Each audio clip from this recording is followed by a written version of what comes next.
patología del aparato genital femenino.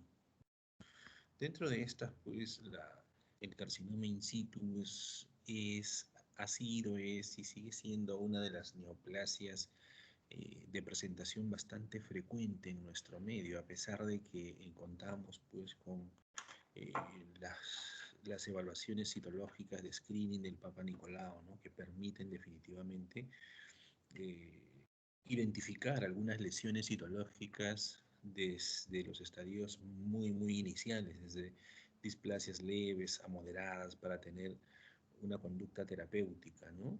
De ahí tenemos las adenomiosis. La adenomiosis, que su nombre la describe, es una patología de presentación bastante frecuente que nosotros las observamos generalmente en aquellas histerectomías por algún motivo o razón, ¿no? Ectopias, miomas, y podemos encontrar nosotros asociada a esta patología en la que encontramos pues tanto a las glándulas endometriales como el estroma endometrial dentro o entre las fibras musculares lisas del miometrio, ¿no? El leiomioma uterino, una patología, neoplasia benigna de presentación generalmente benigna, ¿eh? Porque recuerden que en medicina nada es absoluto, ¿no? El leiomioma, pues, es una proliferación, una neoplasia benigna formada por una proliferación de fibras musculares lisas, que en esta oportunidad la vamos a presentar en el útero, pero que la podemos encontrar en cualquier parte del organismo donde encontremos nosotros la presencia de fibras musculares lisas. Y el adenocarcinoma de endometrio. Desde ya nosotros sabemos que, haciendo referencia a adenocarcinoma, es una neoplasia maligna de origen epitelial con estructuras glandulares, ¿no? Que tiene su origen a partir del endometrio, ¿no? Como lo vamos a ver en el desarrollo de nuestra práctica. La primera patología a ver el día de hoy, pues, carcinoma in situ. Definitivamente el órgano, pues, es el útero, y esta neoplasia la vamos a ubicar nosotros, o va a estar localizada en el cuello uterino, ¿no? Acá, pues, definitivamente nosotros, al hablar de un carcinoma in situ, hablamos de una neoplasia maligna de origen epitelial. Recordemos nosotros que en el cuello del útero, pues, tenemos dos áreas, ¿no? Un área que corresponde al exocervix y otra al endocervix. Cada una de ellas presenta un revestimiento epitelial propio, ¿no? El exocervix con su epitelio poliestratificado, plano, y el endocervix, pues, con un epitelio cilíndrico, simple, ¿no? Con presencia de glándulas endocervicales.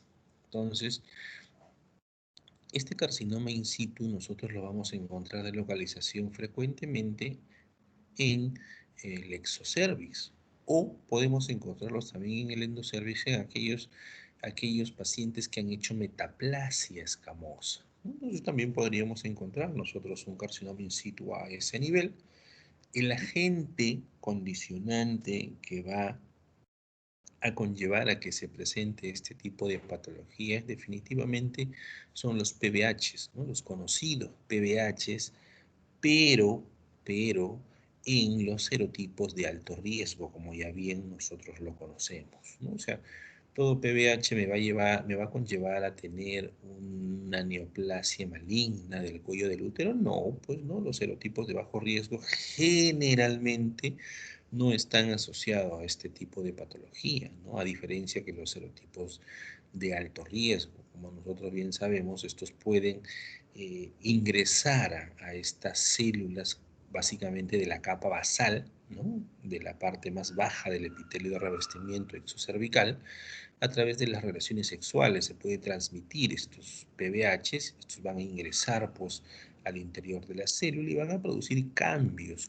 que en estadios iniciales van a estar condicionados por cambios celulares o cambios citológicos, se podrían decir, en relación a infecciones por PBHs que histológicamente, tanto en el estudio, en el preparado histopatológico, como en el extendido citológico, ¿no? Uno que es la biopsia, el otro que es el Papa Nicolau, lo vamos a evidenciar como los famosos coilocitos, que ya nosotros lo conocemos, ¿no? Pero estos coilocitos nosotros lo podemos evidenciar tanto en PBHs de bajo riesgo como de alto riesgo, ¿no? Entonces, desde ese punto, ya cuando nosotros encontramos en los extendidos citológicos la presencia de coilocitos, hablamos de una displasia leve, ¿no? O una lesión intraepitelial de bajo grado. Así encontremos única y exclusivamente un PBH. A veces nosotros en el extendido citológico encontramos un coilocito, entonces hablamos de que hay una lesión intraepitelial de bajo grado, ¿no? Eh, ¿Qué se hace frente a esto? Pues se lo observa al paciente, porque recordemos que la gran mayoría de PBHs pertenecen a serotipos de bajo riesgo. Entonces, la identificación de estos coilocitos en un extendido citológico no deberían preocuparnos, ¿no? La conducta es expectante, ¿no? Ahora bien, si estos cambios citológicos en los extendidos o en los preparados o extendidos citológicos o en el Papa Nicolau de pollo del útero, pues definitivamente encontramos cambios citológicos en relación a displasias o lesiones intraepiteliales de alto riesgo, de alto grado. Aquí sí, ya pues la conducta a seguir pues es la toma de una biopsia, ¿no? Definitivamente, porque cuando ya estamos frente a estas lesiones, la biopsia, lo que nosotros podemos evidenciar pues es que puede haber un compromiso displásico en relación a una displasia leve o una neoplasia intraepitelial cervical 2, ¿no? Que compromete los 2/3 basales del epitelio. O podemos encontrar una displasia que compromete los 3/3 del epitelio, ¿no? Entonces, frente a este tipo de cambios en el extendido citológico, pues sí, definitivamente se tiene que abordar ya con la toma de una biopsia en la que podemos encontrar las características que estamos mencionando. Y estos cambios displásicos van a estar en relación, pues, a características citológicas que hacen referencia o que pertenecen generalmente a cambios con características displásicas y que finalmente terminan siendo cambios con características neoplásicas, ¿no? Eh, a ver, vamos a ver si la de la colposcopía, ¿no? Entonces nosotros lo que tenemos, este es el PDF, ¿no? Para graficar. Nosotros lo que tenemos que hacer es dividir el grosor del epitelio, en, acá está. Nosotros lo que tenemos que, este es nuestro epitelio normal, exocervical, por decirlo así, ¿no? Eh, Agotando a esto, nosotros cuando tenemos un extendido citológico, no solamente contamos con el extendido del exocervix, sino también un extendido endocervical, que significa que la muestra se toma desde la ectocervix y también luego en el endocervix, y ambos se extienden sobre la lámina, ¿no? Que es lo apropiado para una evaluación, ¿no? Una evaluación adecuada. Entonces, este es el epitelio exocervical, ¿no? Miren, ven. Este es el epitelio exocervical. Y miren cómo las neoplasias intraepiteliales cervicales van condicionando cambios de acuerdo a cómo va evolucionando esta displasia, ¿no? En la neoplasia intraepitelial cervical, que es un equivalente a la lesión intraepitelial de bajo grado en el extendido citológico o el Papa Nicolau, o a la determinación que se utilizaba anteriormente a una displasia leve. Aquí lo que nosotros vamos a observar a consecuencia de la infección por PBH, los cambios displásicos, ¿no? Miren, si nosotros observamos el espesor de este epitelio en relación a mi epitelio normal, definitivamente no se parecen, sobre todo en el tercio basal, ¿no? Si nosotros dividimos en 3/3 el epitelio o el espesor del epitelio, en este tercio basal, ¿no? Desde esta zona, pasando la crucecita, hasta la capa basal, nosotros vemos que hay una hipercelularidad, ¿no? Definitivamente hay un aumento del número de células. Es más, los núcleos los veo ligeramente, la cromatina se ve ligeramente incrementada a ese nivel, ¿no? Y eso evidencia pues una displasia leve, lo que es conocido como una neoplasia intraepitelial cervical 1 o NIC1, ¿no? Que se reportan en los informes de anatomía patológica. Ahora bien, estos también pueden estar relacionados, por ejemplo, a estos cambios citológicos que nosotros observamos acá, los coilocitos. ¿Qué características tienen los coilocitos? Estas que están acá, miren, estas que están acá, estas que están acá, estas que están acá, o que en el NIC2 acá, que tiene un mayor aumento en relación a la imagen del NIC1, vamos a pasarnos a este ladito, este es un coilocito, donde los cambios que se producen a nivel del núcleo, condicionando un incremento del tamaño del núcleo, una hipercromacia de este núcleo y una irregularidad de la membrana nuclear, ¿no? En relación a un citoplasma vacuolar, ¿no? O con una tinción en negativo a la coloración de hematoxilina y eosina, porque se ve vacuolar, se ve blanco, ¿no? Eso es un coilocito. Acá tengo otro coilocito, acá tengo en esta muestra, acá hay coilocitos, entonces tengo una displasia leve, en este caso, asociado a una infección por PBH. En este NIC1, como lo habíamos mencionado, la conducta es expectante. O sea, teóricamente yo tendría que hacerle un seguimiento a mi paciente, porque recuerden que los PBHs, en referencia a los serotipos de bajo grado, yo puedo tener esa displasia leve que podría incluso en un control posterior desaparecer, ¿no? Porque a esta paciente le transmitieron sexualmente este PBH de bajo riesgo por circunstancias de la vida en épocas donde la inmunidad se encuentra comprometida, ya sea por estrés, por alguna enfermedad, cualquiera que sea la razón, hacen estos cambios, se recupera la inmunidad y generalmente estos pueden desaparecer. ¿Qué significa? Que se puede reportar un Papa Nicolau con lesión intraepitelial de bajo grado o en una biopsia encontrar una displasia leve y que en un control posterior yo no encuentre displasia leve y que el epitelio sea normal, o que en el Papa Nicolau yo no encuentre cambios citológicos en relación a lesiones intraepiteliales de bajo grado, por supuesto, ¿no? Claro que sí. Generalmente sucede con los serotipos de bajo riesgo.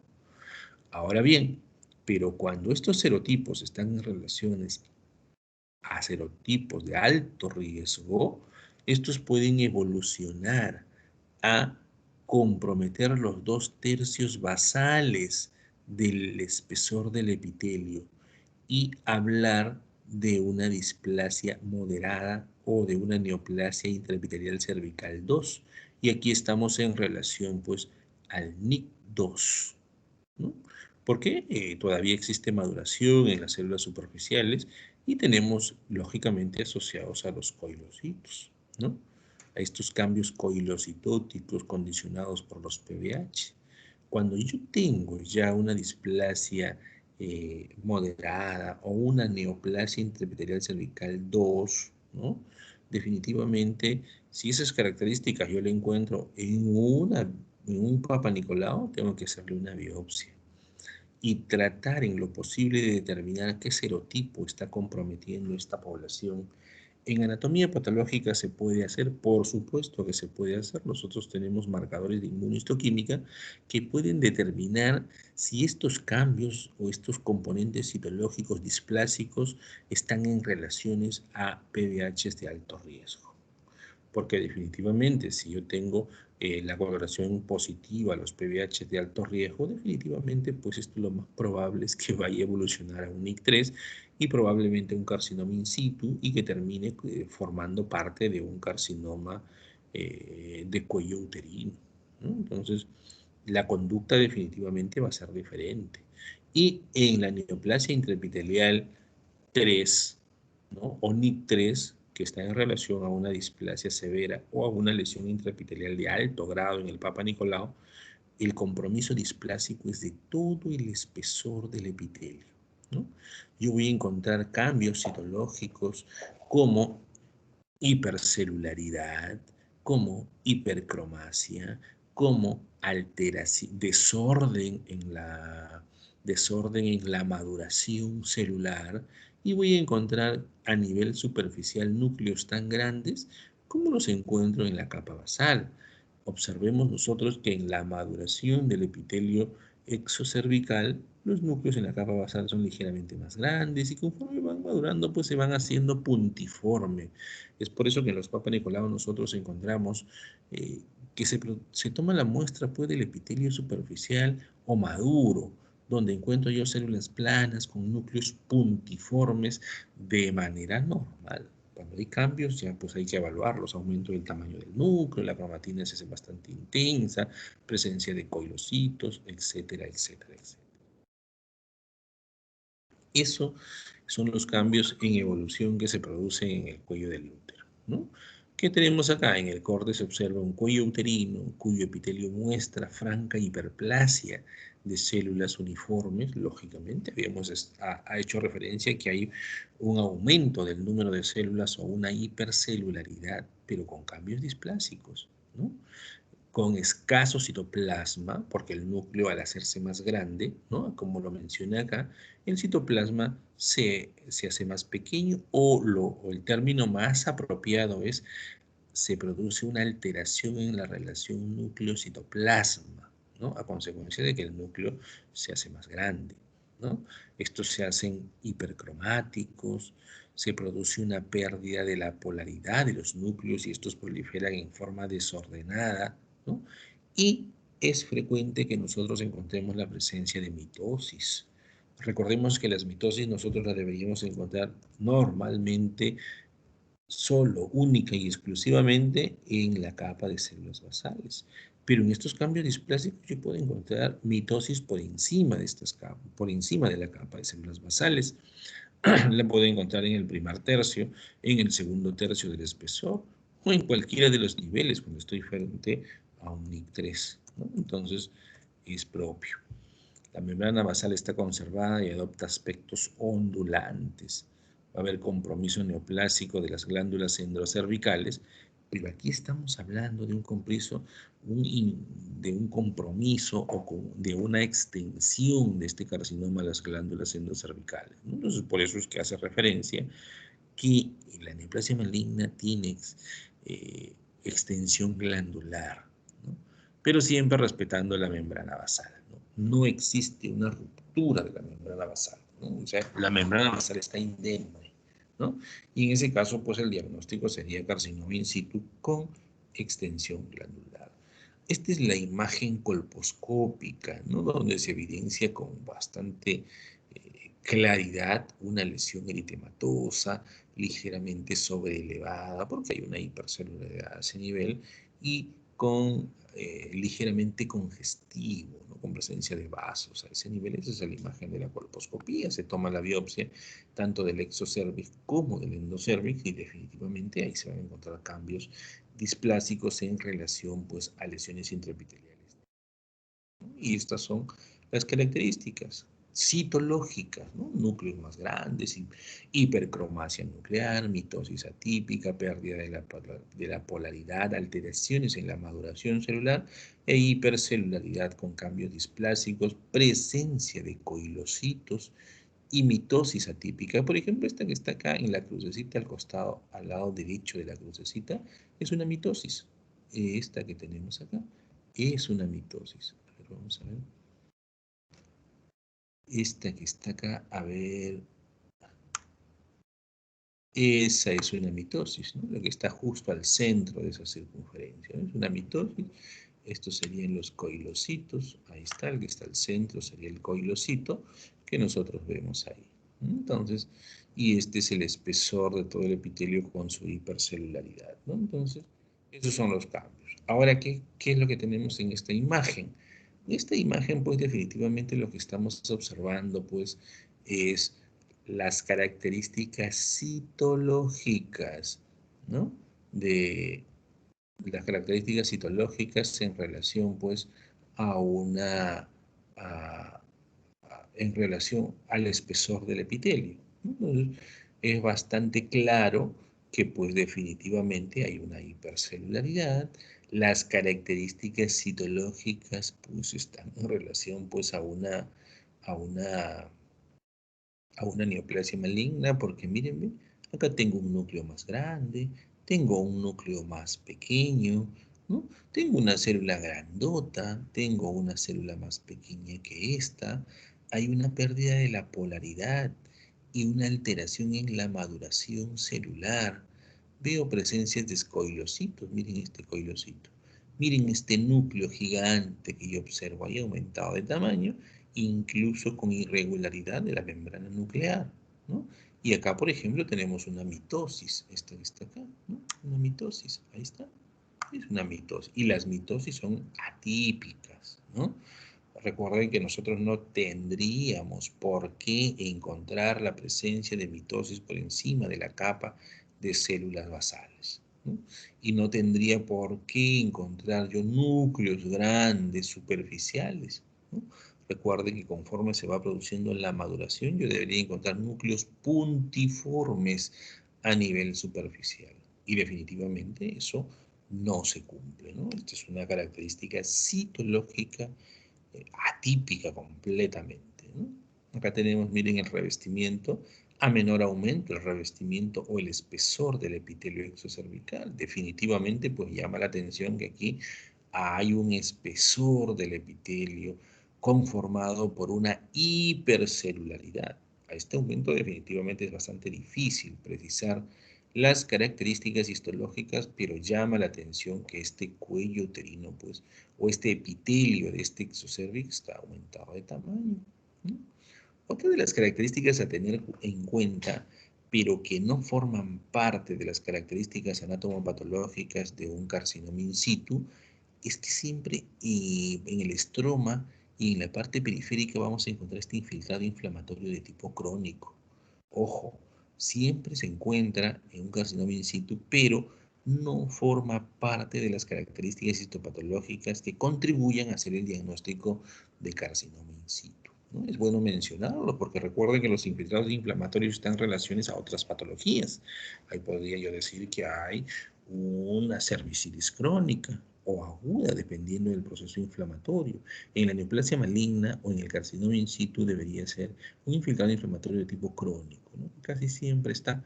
Acá también, miren, ve cómo se incrementa el espesor del epitelio, pero aquí llama la atención que en esta zona ha producido infiltración, ¿no?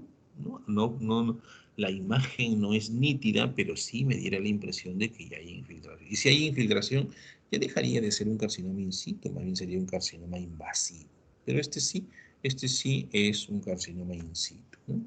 Acá tenemos una imagen bastante interesante, con las características precisas de un carcinoma in situ con extensión glandular, pues, ¿no? Miren, ve, esta es una zona donde yo tengo un epitelio de revestimiento con características atípicas completamente, ¿no? Todo el espesor del epitelio está comprometido. Pero ojo, no estoy en exocervix. Aquí estoy en endocervix. ¿Y por qué yo me atrevo a decir que estoy a nivel endocervical? Por la presencia de las glándulas endocervicales, ¿no? Recuerden que estas están revestidas por un epitelio cilíndrico simple. Miren a este momento cómo los núcleos están completamente ordenados en una distribución basal de estos núcleos. Y en el interior podemos encontrar contenido mucinoso, ¿no? Que son y cuando se dilatan, los conocidos quistes de Nabor, ¿no? O también conocidos como quistes de retención mucinosa, que es frecuente encontrarlo a nivel endocervical. Pero estas glándulas me permiten determinar que yo estoy en endocervix. Entonces, para que este sea un carcinoma escamoso, un carcinoma in situ, pues primero se ha suscitado una metaplasia escamosa a este nivel y posteriormente se han hecho los cambios displásicos e incluso miren cómo a menor aumento podemos observar que la glándula endocervical tiene un compromiso. Es por eso que hablamos de un carcinoma in situ con extensión glandular, una patología que nosotros la encontramos de presentación bastante frecuente, ¿no? Y lo que les mencionaba, ¿no? A nivel del estroma, este infiltrado inflamatorio de tipo crónico, ¿no? Que no es muy abundante, lo tenemos a mayor aumento, ¿no? Miren, ve cómo el epitelio, todo el espesor del epitelio de revestimiento tiene esas características citológicas, ¿no? Esas características citológicas de displasia que comprometen los 3/3 del espesor, y esas características displásicas yo también las encuentro acá focalmente en mi glándula endocervical. Entonces, un carcinoma in situ con extensión glandular. Este es el estroma, pues, ¿no? El estroma endocervical, un vaso sanguíneo que tenemos ahí, ¿no? Y acá tengo otra glándula endocervical, ¿no? Ese es a mayor aumento. Y mayor aumento todavía. Aquí sí puedo observar con bastante precisión, por ejemplo, ¿no? A ver, vamos a ver si se puede aquí. Creo que sí, pero es bastante grueso. A ver aquí, por ejemplo, ¿no? Esto, a ver, uy, no, a ver, a ver. Esta es una mitosis atípica. Miren, ven, es una mitosis completamente atípica. Acá tengo otra mitosis atípica, ¿no? Que eso nomás ya habla mucho de las características citológicas de malignidad. Yo no tendría por qué encontrar esas mitosis por encima de mi capa de células basales.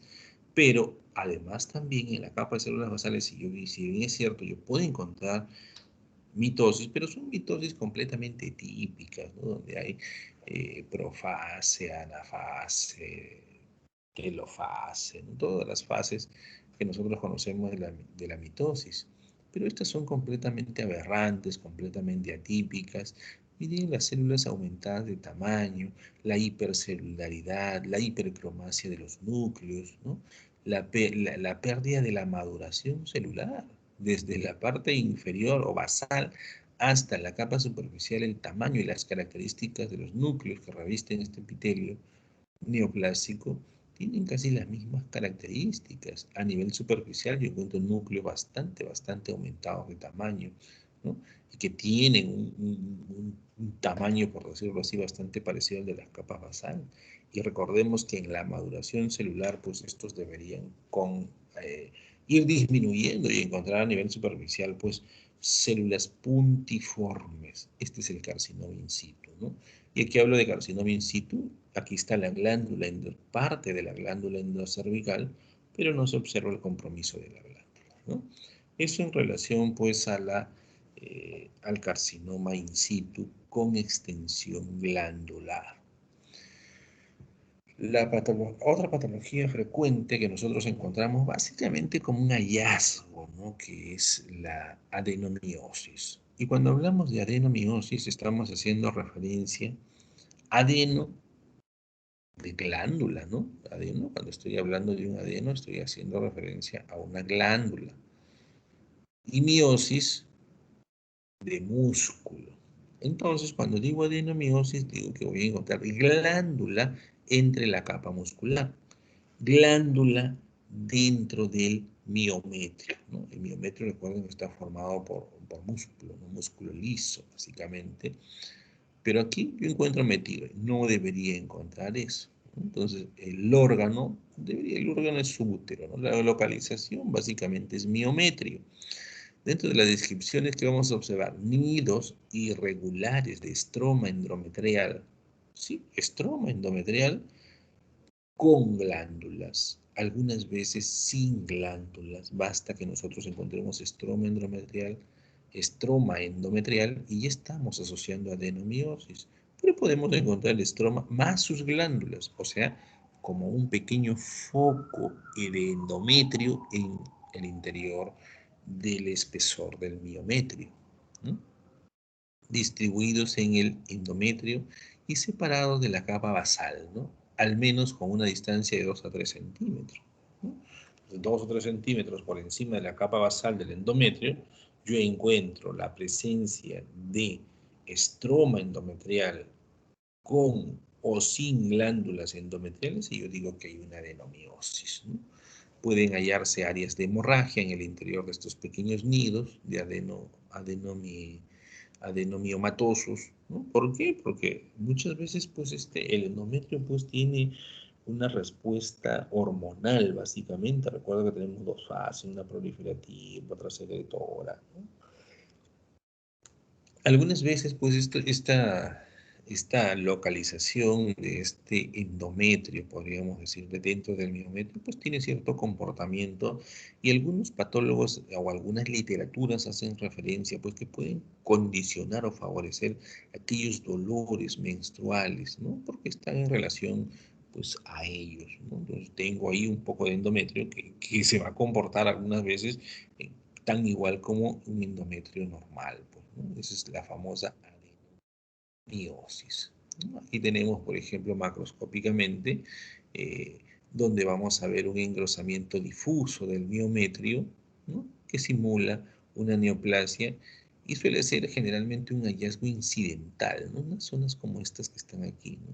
Incidental porque el diagnóstico, pues, de una adenomiosis, nadie saca un útero, ¿no? Porque haya una adenomiosis. Generalmente esa no es la conducta terapéutica. Hay una histerectomía, ya sea por ectopia, por distopia, perdón, o por miomatosis, o por X razones, y nosotros vamos a encontrar pues este hallazgo incidental.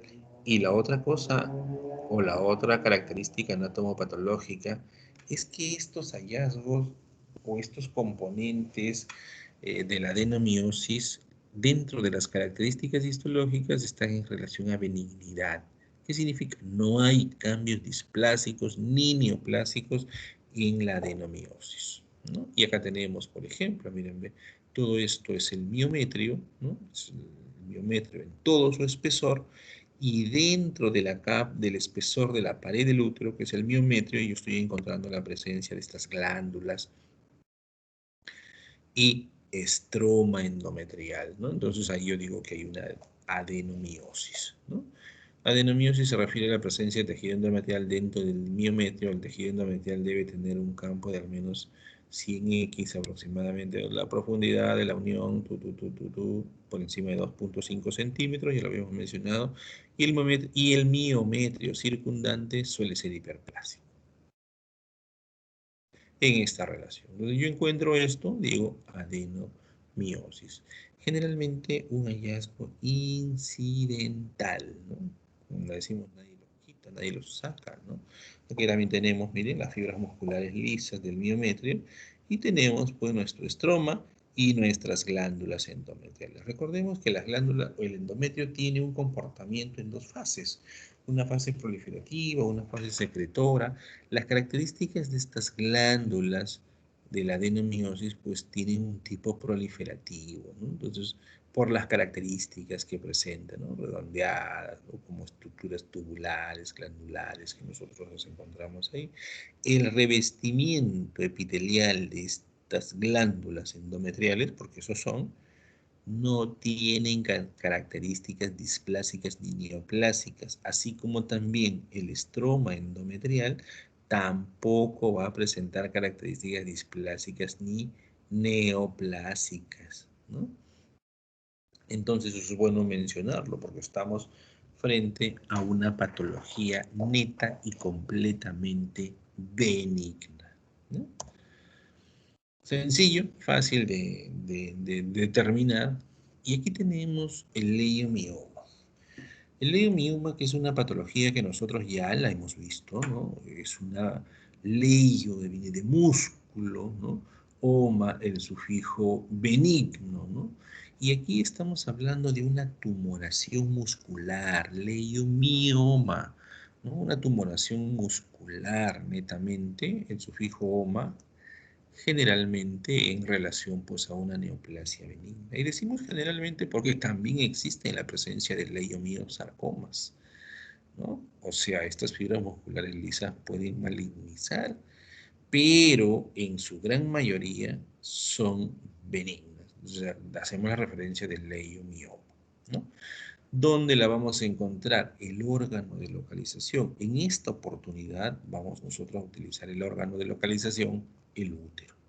¿Y por qué en esta oportunidad? Como ya habíamos hecho referencia, lo podemos encontrar en otra zona donde haya fibras musculares lisas y estos puedan condicionar una proliferación de estas fibras musculares lisas y terminar formando pues un leiomioma, ¿no? Neoplasia benigna también. Dentro de la descripción, ¿qué vamos a observar? Un tumor delimitado por células fusiformes. Recuerden que las características, aquí pues nos ayuda bastante para hacer el diagnóstico, las características citológicas de la fibra muscular lisa, ¿no? Entonces, aquí tendríamos que recordar pues la fibra muscular lisa, las características de esta, ¿no? Son fusiformes, alargadas, núcleo central, basófilo, de citoplasma eosinófilo, ¿no? Entonces, esas características me permiten determinar que estoy frente a fibras musculares lisas, ¿no? Que estas van a estar formando haces paralelos de orientación longitudinal, muchos de los cuales están entrelazados y corresponden a fibras musculares lisas de núcleo central o alargado, ¿no? Ya lo hemos mencionado, de cromatina granular, bien distribuidos, de características benignas estos núcleos, y el citoplasma es eosinófilo aloperinuclear.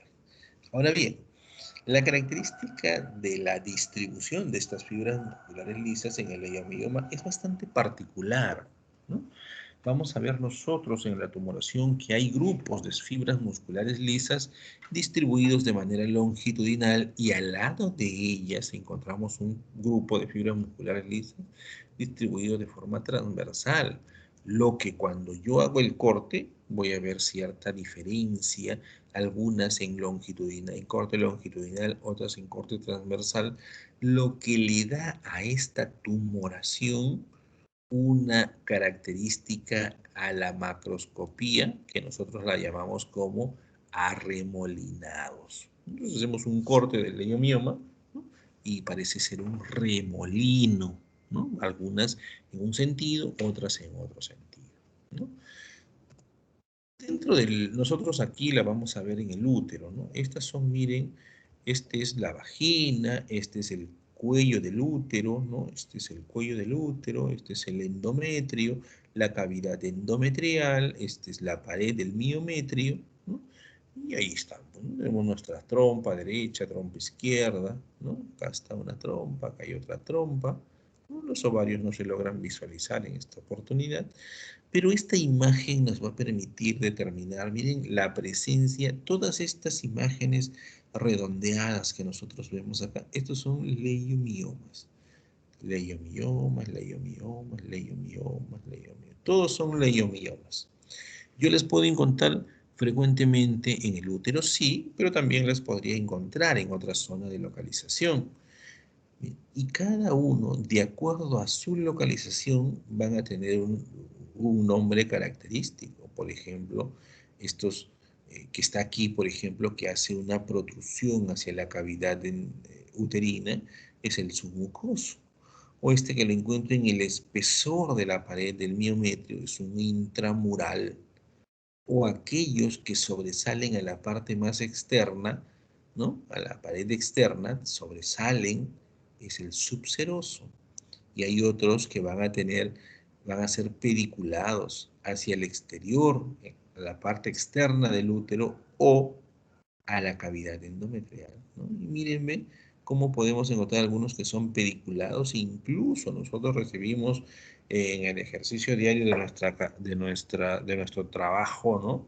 Recibimos miomas abortados, o sea, recibimos definitivamente una tumoración redondeada, los cuales en la macroscopía tienen una coloración blanquecina, de consistencia bastante firme y que tienen esta característica remolinada al corte. Nosotros hacemos un corte a la mitad y tienen esa característica propia de remolinos determinado por el desorden de las fibras musculares en su distribución, ¿no? Ahí está en el leiomioma y lo podemos encontrar en cualquier parte del cuerpo o del organismo. Esto es conocido como una leiomiomatosis. ¿Por qué? Porque hay múltiples miomas, ¿no? Definitivamente esto puede hacerse diagnóstico desde ya el estudio del ultrasonido, ¿no? Observando estas imágenes nodulares, hipoecógenas, de bordes bien definidos al estudio del ultrasonido, ¿no? Y definitivamente una leiomiomatosis hay que sacar el útero, ¿no? Si yo encuentro solamente la presencia de un mioma y como es benigno y es pequeño y no me compromete, no compromete a la paciente, pues lo puedo dejar ahí, lo puedo observar, ¿no? Pero si ya tengo muchos que me pueden condicionar cierta patología, que pueden comprometer la anidación del huevo fecundado en la cavidad uterina en aquellas mujeres fértiles que quieran tener descendencia, ¿no? Pues hay que tomar una conducta terapéutica, sacar pues el mioma si quiero preservar el útero, pero si es una mujer ya por encima de los 40 años, ya tiene el número de hijos deseados y probablemente no desee tener más descendencia, pues puede sacarse todo el útero de forma completa, como lo observamos acá, ¿no? Tenemos, miren, este es un útero, ¿no? Con las lesiones miomatosas que nosotros hemos estado viendo, y están los miomas, desde subseroso, submucoso, intramural, ¿no? Y pueden ser desde pequeñitos a muy grandes. Y en la imagen de la derecha nosotros vemos las características citológicas, ¿no? Estas características citológicas de estas células fusiformes, de núcleos alargados, de citoplasma eosinófilo, son las características que están en relación pues, a las fibras musculares lisas. Y la otra cosa importantísima, si esta es una neoplasia benigna, no hay cambios displásicos ni neoplásicos en el componente celular, en este caso en las fibras musculares lisas. Las mitosis son muy escasas, muy, pero muy escasas. Es bastante difícil poderlas encontrar, ¿no? Acá tenemos el mioma uterino, mira, este es un leiomioma. Alguna vez cuando uno hace la evaluación ginecológica, y lo van a hacer en alguna oportunidad, por ejemplo, si uno hace la evaluación ginecológica o el tacto en este útero, ¿no? Recuerdo yo mucho la primera vez que se hizo este tacto y nunca la voy a olvidar, la ginecóloga decía, a ver, haga su tacto, y imagínense que está palpando un costal de papas, decía, ¿no? Y que todas estas pues eran las papitas, ¿no? Que salían ahí. Y sí, esa es la sensación, ¿no? Y la comparación, ¿no? Y desde esa fecha nunca he olvidado cómo se siente, ¿no? Porque hay nódulos que sobresalen ahí, ¿no? Estos nódulos son los que simulan, pues, ¿no? Lo que en esa oportunidad la docente, la ginecóloga nos decía, ¿no? Son como papas ahí que están como un costal que sobresalen ahí, lógicamente hablando de una miomatosis, ¿no? Estos son los miomas. Nosotros tenemos este mioma, tienen una consistencia firme, son blanquecinos, al corte son arremolinados, ¿no? Nosotros tomamos la biopsia y esto encontramos. Miren esta imagen, ¿no? De esto hablamos nosotros. Miren, esta zona que está acá tiene una distribución, tiene un corte de las fibras musculares lisas en transversal. Y estas que están acá, un corte en longitudinal, ¿no? Ese es característico y típico en, en los leiomiomas, ¿no? Ahí están. Y si yo me aproximo, ahí están, mírenme, cómo veo algunas fibras musculares que están en transversal, como esta que está aquí, y esta que tiene una distribución longitudinal, ¿no? Y las características citológicas son completa y netamente benignas. Las mitosis atípicas son muy escasas, no deben haber casi mitosis. O puede encontrar una, por ahí una mitosis, ¿no? Pero que no sea atípica, ¿no? Algunos autores dicen encontrar alguna mitosis atípica nada más, ya me hace diagnóstico de leiomiosarcoma asociado a cambios desmoplásicos de los componentes citológicos, ¿no? En este caso de las fibras musculares lisas. Y este finalmente pues es ya el adenocarcinoma de endometrio. Aquí definitivamente estamos frente a una neoplasia maligna. Una neoplasia maligna, pues, que parte, ¿no? Desde el endometrio. Entonces nosotros tenemos acá, miren, toda esta es la tumoración, la que tenemos acá, toda la tumoración endometrial. Esto que tenemos en el espesor del miometrio, pues, es definitivamente un leiomioma. Un minuto, por favor.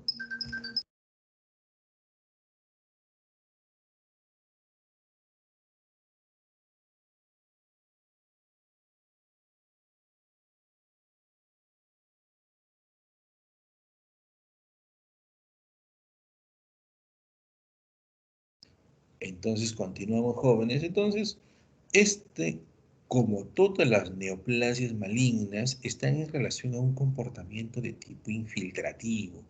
Y el adenocarcinoma de endometrio no es la excepción, pues, ¿no? Entonces, la primera estructura que va a infiltrar, pues, es la pared del miometrio, ¿no? Entonces, es una neoplasia maligna adenocarcinoma porque tiene el origen de las glándulas endometriales. Y estas glándulas, pues, tienen un revestimiento epitelial, ¿no? Entonces, vamos a verlo, ¿no? Acá tenemos el órgano definitivamente, el útero, ¿no? Porque este adenocarcinoma nosotros lo encontramos a nivel del útero. Se origina con frecuencia de un endometrio con hiperplasia compleja. Entonces, y esto en relación a que nosotros podemos tener una hiperplasia, ¿no? A un aumento del número de glándulas endometriales ahí. Y estas hiperplasias pueden ser simples o complejas. Y cada una de ellas ser con atipia o sin atipia. Entonces las hiperplasias complejas generalmente que pueden llevarnos a este adenocarcinoma son las que tienen atipia, ¿no? Y pueden estar limitadas al endometrio y formar una masa que sobresale en la cavidad uterina, o lo otro, y el comportamiento propio de las neoplasias malignas que lleguen a invadir el miometrio, ¿no? Nosotros vamos a encontrar características y patrones constituidos por glándulas principalmente. Y las glándulas pues, neoplásicas van a presentar una alteración estructural. No es que yo vaya a encontrar una glándula redondita o una glándula alargada en dientes de sierra de fase proliferativa, ¿no? Aquí voy a encontrar glándulas irregulares, distorsionadas, en los que yo voy a observar focos incluso de metaplasia escamosa, conocido como mórulas escamosas, ¿no? El tumor se extiende mediante invasión local a través del miometrio o también por vía linfática, ¿no? Y estas glándulas, generalmente cuando todo el componente neoplásico está conformado por glándulas, yo voy a hablar de un adenocarcinoma bien diferenciado.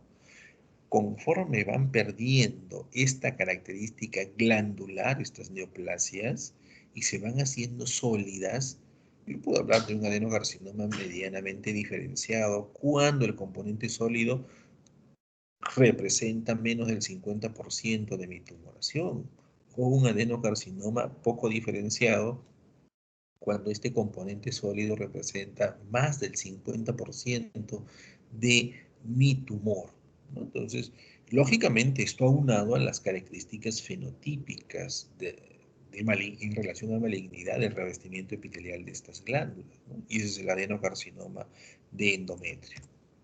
Y aquí lo tenemos, miren, ¿ve?